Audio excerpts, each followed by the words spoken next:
Absolutely. I'm so eager to hear what you guys have learned this week about your bill. Does anybody want to go up and share what you've learned? Anyone from my class want to talk about emailing today? Oh, Yeah, on the side. What was the, what again? Can you remind me of your bill number again? 1333. 1333. Very good. Did you get a chance to watch the hearings?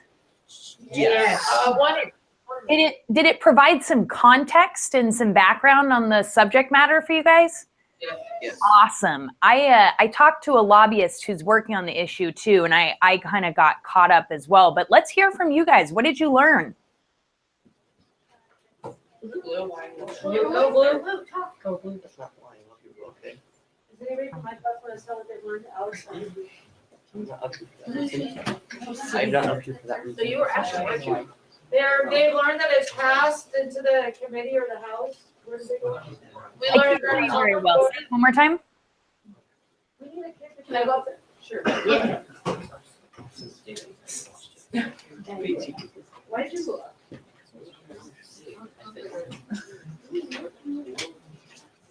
So we learned that some very big people are interested in this bill. Like Yeah. Your director of the one of the is it the AP one or the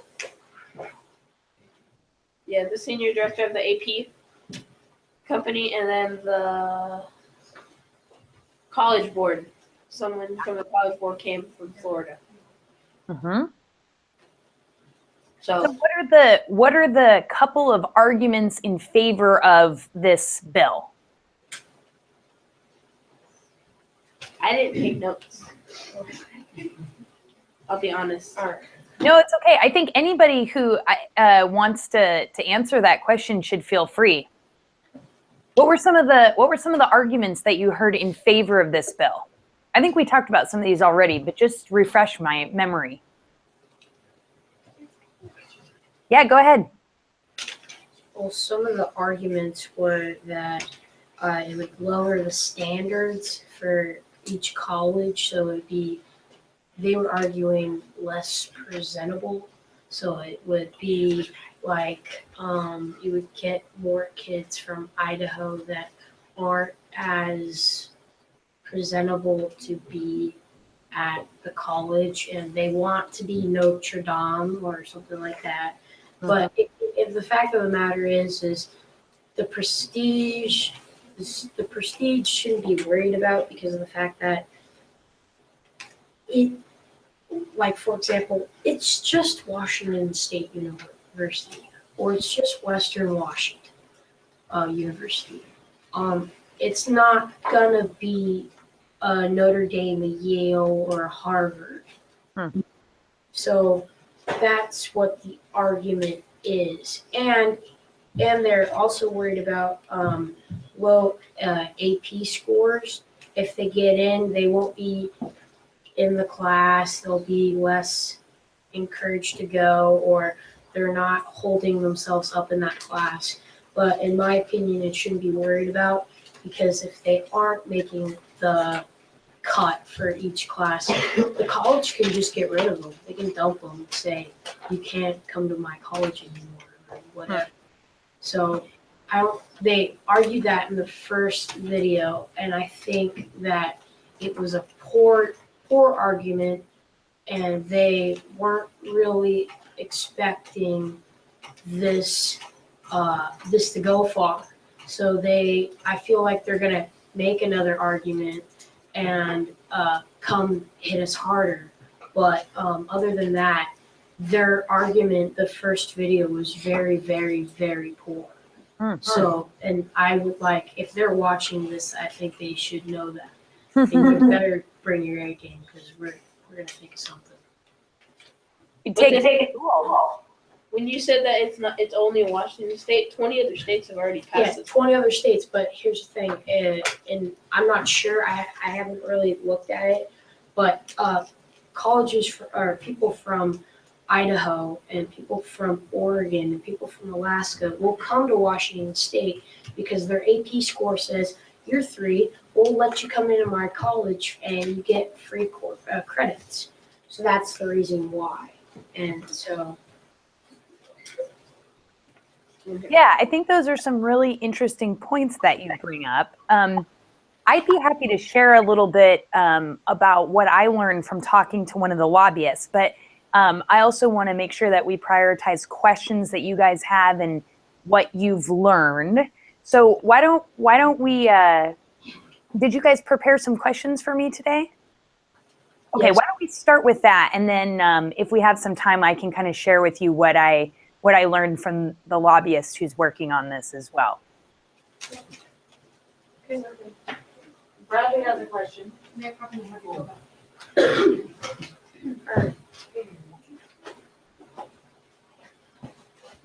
Hello again. Hi. So, do you think it is okay for high school teachers to teach college level classes? Do I think it's okay for high school teachers to teach college level classes? Yeah. I'm gonna turn it back to you. What do you think? I think it is because it helps prepare students for college so that they have a better chance of graduating. They can use college credits, and so they'll have a few preparation that they could use as examples for more specialized courses that they take.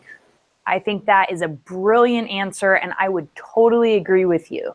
I think, as you're looking at this bill too, right? I think AP is supposed to be just that, right? It's advanced. It's sort of above and beyond the level of curriculum that is the standard, right? So I think you could make a pretty good argument that AP classes, right? Because I don't want us to just get focused on the test. I know the bill is about the test, but you have to remember, advanced placement is a whole class, a whole quarter or semester, even year-long program of curriculum, of learning, and the test is just one tiny piece of it. Maybe not tiny, but it's one piece of it. So I agree with you. I think the more rigor, the more challenging a course is for students, I think you're right. I think it helps prepare them for college. I think it helps their minds expand. It opens up the opportunity for that lifelong learning. So I agree with you. I think that's a great answer. Other questions? Thoughts? Things you learned or things that you thought about watching the hearing that you didn't necessarily think about before?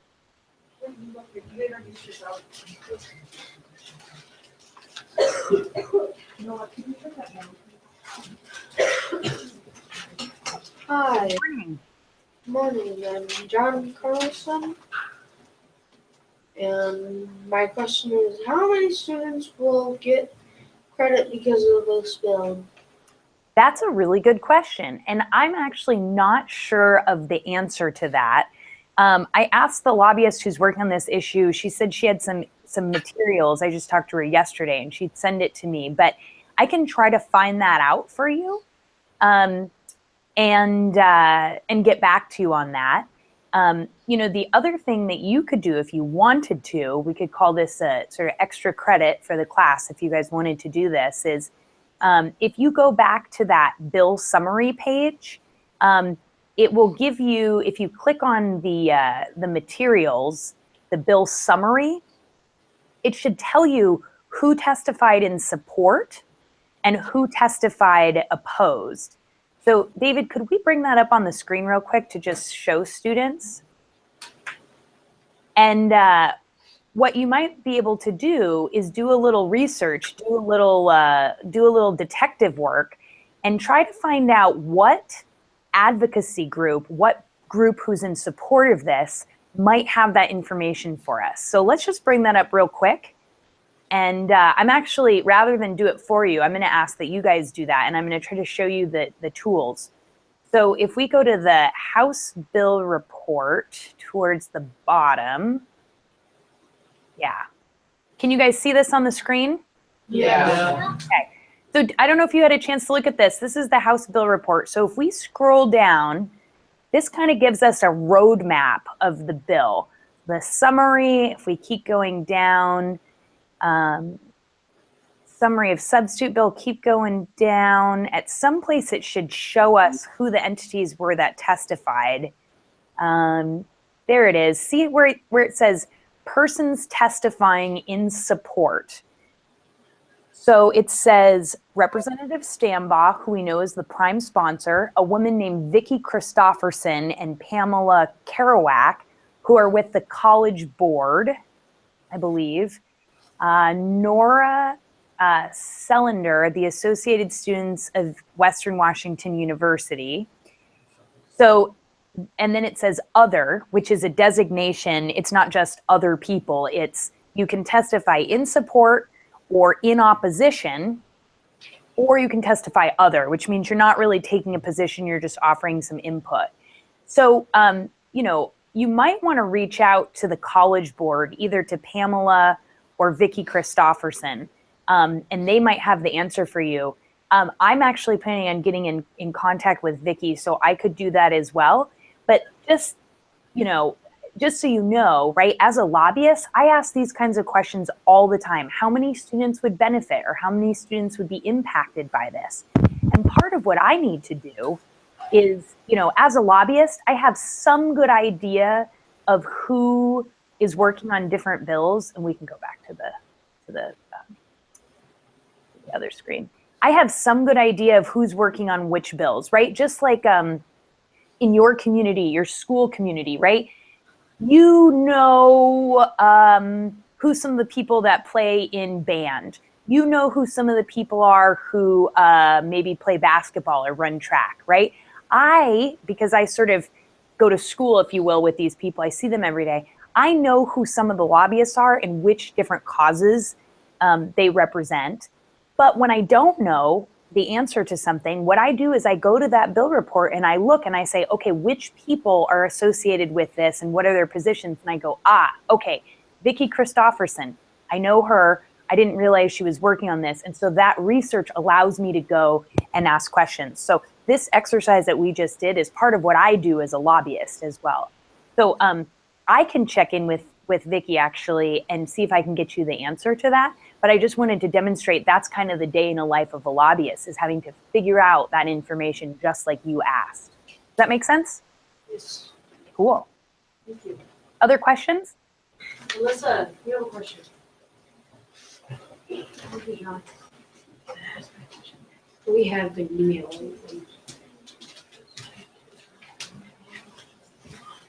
Good morning. Good morning. Hi, my name is Alyssa Mary. Do you think this bill would pass the House, and the companion bill has passed the Senate?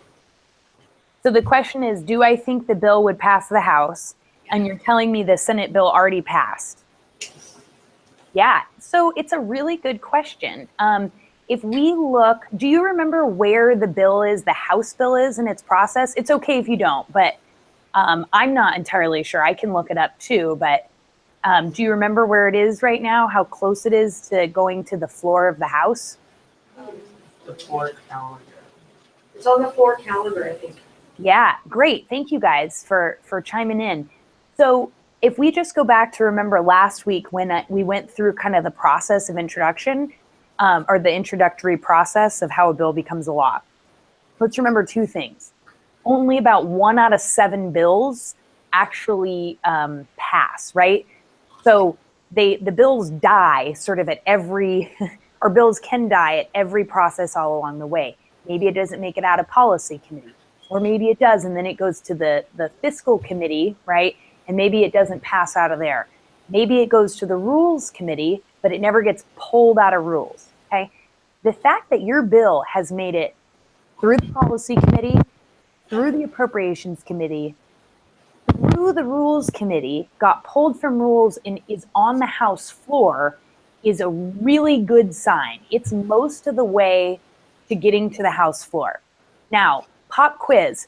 Who remembers when the House of Origin cutoff deadline is? I think we went over that. When is that deadline that bill has to pass that House floor? I don't know. I remember learning this. I don't know if we actually went over that or not. Maybe we didn't. It's tomorrow at 5. So the clock is ticking. So again, this is also one of the ways that sometimes bills die. There's probably, There's probably 100 or more bills that are waiting to get voted on the House floor. Some of those bills take about 3 minutes. You have one person say, I like this bill. I urge the House to pass it. And somebody else on the other side of the aisle from a different party, right, will say, we agree, and they'll just pass it like that. Some bills have discussion and people wanting to make points and amend it and all these things, and it could take a half hour, 45 minutes. So, they don't work around the clock. So the real question is a time question, I think, at this point. If a bill has passed all of these committees, policy, appropriations, rules committee, that tells me that it's not super controversial, right? It might be, but it's had enough bipartisan support to make it thus far, this far. So that tells me that it's a good candidate to go to the House floor and to pass it. The question is a timing question. Can it get out of the House by 5 o'clock tomorrow? Now, what happens? What happens if it does not get to the House floor by tomorrow at 5? It dies? It dies. It dies. But what did we talk about last week? And if we didn't, I apologize. When you get to be my age, sometimes you get forgetful. We know that the Senate bill passed the Senate. So if the House bill dies, what does that mean for the policy? The other bill will just go out. That's right. Say it again. The other bill will just come back. The other bill will get referred to the House. Exactly right. So again, the major benefit to having two bills introduced, having a House bill and a Senate companion bill, is if they both make it through those processes and get voted on the House floor, then we're done, or on the House and the Senate floor, then we're done, right? And it becomes law as long as the governor signs it, which you can sign this. If the Senate bill gets all the way and passes the Senate floor, the House bill doesn't quite make it there and the Senate bill dies, then the Senate bill can start back up, and as long as it passes all of those hurdles in the House, then it becomes law. So to answer your question, we have until 5 o'clock tomorrow to get your House bill voted on the floor of the House. And if it does, and there's any differences in the two bills, the House bill and the Senate bill, they'll go to what's called conference committee, where they'll just pick one or iron out the details because they're close enough. The House bill dies, the Senate bill will go through the process. And if that's the case, I think that one of the things we'll do next is we'll talk about some advocacy strategies that you guys can use to make sure the Senate bill keeps moving. But we'll talk about that next week, depending on the circumstances. Does that make sense? Yeah. Okay, cool. Great questions, you guys. Other questions? Thank you. Mm. Sorry about the email.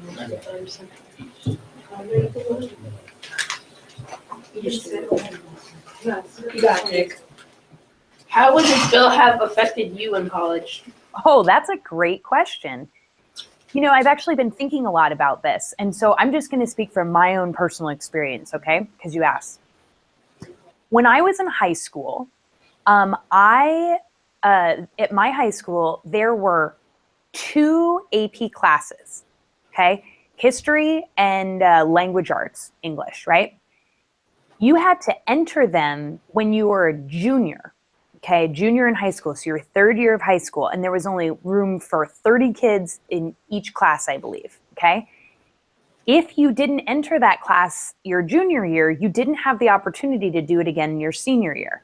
So you could do it as a junior, and I'm not sure exactly how they did it. It might have been some of the highest grades or test scores would automatically go into that. But I didn't find my classes very rigorous my junior year of high school. And so when it came time senior year, I thought to myself, I would love to do AP history or AP English. And when I looked into it, what I realized was they said, sorry, we just have the one class, and all the kids who are juniors just get to automatically be in it next year, and there's no new openings for other students. And I thought, well, that's not fair. I never got a chance to prove that I could try to be in that class. So I and some other students actually worked with the administration, and we said, we want to be in an AP class, and we think we can do it, and we think you should open up another AP class. And so we kind of lobbied our administration to open up another AP class. So when I was a senior in high school, I took advanced placement language arts, and I think they called it English, and advanced placement history. And I actually, the other two AP classes I took AP Spanish, because I had started taking Spanish when I was a freshman, and I took it every quarter all throughout high school. And then I also took AP Statistics, okay? So I was in 4 AP classes my senior year of high school, and they were challenging classes. They were really, really challenging.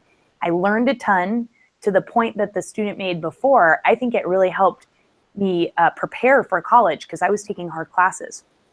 Comes time to take the AP test at the end of the year to see if I can get that college credit, right? I studied hard. I did my best on the AP tests, and guess what? I didn't pass any of my AP tests. So I did not get college credit for any of those. I didn't get college credit for those classes that I took. But I'm really glad I took the AP classes, because, you know, the material that I was learning every day was really, really important.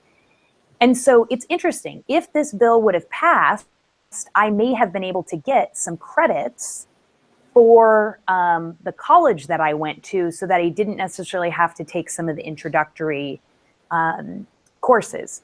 Now, it's a little bit complicated, because I went to a private school, so not a public school, not like UW or WSU or Washington University. I went to a private school, and I went to a school out of state. So it's not clear to me if I would have been able to get credit at my private school in Michigan with this bill or not.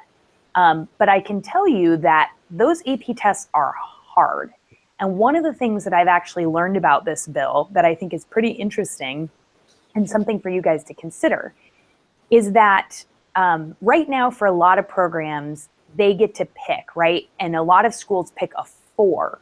I think I got 2s, maybe a 3 or here or there for my AP tests, but a lot of schools pick 4s, right? A lot of students who are very smart, who do really well, maybe they get straight A's in their AP classes, on the AP test, right? Let's say they get a 3, okay? That still does, it means that they're still very smart and they worked hard and they understood the material. But some of us, like myself, I don't take tests very well. When I'm timed, I get stressed out, and I don't perform very well on tests that are timed. One of the things that I've learned from talking to a lobbyist who work on this bill is that a lot of the students who end up getting 3s on their AP tests are kids who are poor. They're kids who live in poverty. They're kids who fall into what we call the opportunity gap, where they're smart and they're hardworking, but they have some barriers, right, to education. And a lot of those students, like I said, are poor, or they're students of color. And so one of the things that we see about this bill is that if you were to make a 3 on the AP test standard, that might very well open the door so that more hardworking, smart, low-income students and students of color would have access to college credit. So I think that's a really important piece of this, right? Is who are the kids that are doing the best on their AP tests, right? Perhaps it is those kids who have more resources, who have access to tutors, who have parents who are not necessarily working 2 or 3 jobs, who can help them with their homework. Students who are in schools where they have access to more high quality learning. And so I think, you know, part of what this does, like you guys were saying, is it really levels the playing field so that smart, hardworking students from all across the spectrum, from different socioeconomic classes, have access to AP. One of the other things I learned from talking to some lobbyists about this bill is that, you know, kind of behind the scenes, one of the pushbacks about this bill might very well be money, okay? And I think the young man in the gray sweatpants, tell me your name again. Nick. Nick, I think you mentioned this last time when we were talking about what are some of the counter arguments. Well, you might not hear people make this publicly, but what I'm hearing is that part of what some of the pushback is is that if you have a bunch of kids who get to come into the college, right, and they get to waive some of those introductory classes, that's tuition that would otherwise be going to the university that they don't have to pay for. And so if you allow for this bill, part of what the opposition might be is those are precious dollars, tuition dollars for those classes, right? English 101 maybe, that the college doesn't get because the student gets to waive that course. Does that make sense? We have 3 more minutes and he has one last question for you. Okay, go ahead. I'm Dion, and what can we do from now until 5 tomorrow to help the bill? Yeah, that's a really good question. So I'm going to just run through this real quick. So who's going to take notes on this? Raise your hand if you're going to take notes. Okay. So here's what I recommend that you do. 1, go to the legislative website and find the House Rules Committee. Say it again. Find the House Rules Committee. And what I want you to do is find 2 or 3 people on the House Rules Committee, and I want you to email them or call their offices, and you can do a search on the legislative website. You're going to have to poke around for a little bit, but I have full confidence that you guys can do this. Find their office phone numbers or their email addresses and ask them to bring this to the House floor and pass it. Okay? Is that clear? Yes. So legislative website, House Rules Committee, 2 to 3 people on committee, email or call and ask them to bring it to the floor and pass. Yeah, ask it to bring them to the House floor. The other thing I want you to do is I want you to call or email the prime sponsor, who is Melanie Stambaugh, and say, thank you for sponsoring this bill. Please bring it to the floor. Okay? The other thing I want you to do is just keep an eye out on the bill status. Okay? You can email, if you go to that bill page, remember how I showed you, you can click email updates. And if any of you have an email address, or maybe your teacher, it will send you an email when the status changes. So in the next couple of hours, the bill may very well go to the floor. But those are things you can do between now and 5, and just pay attention to the status of the bill. Okay, thank you so much. We appreciate Yeah, thank you guys. Great questions. Again, I'm sorry for being late. Thank you. That was a good question, Dion.